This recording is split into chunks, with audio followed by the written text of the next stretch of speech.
Estas calles están llenas de historia, comercio, cultura y música, pero no siempre fue así.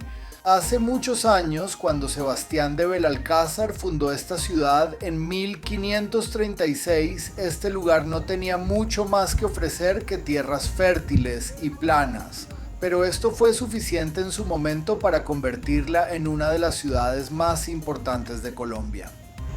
Venían buscando el mar, necesitaban la salida del mar. Cuando encontraron Buenaventura, es lo que apunta el hombre. Dice, allá está el mar. ¿Por qué tanta importancia con el mar? Contacto con España.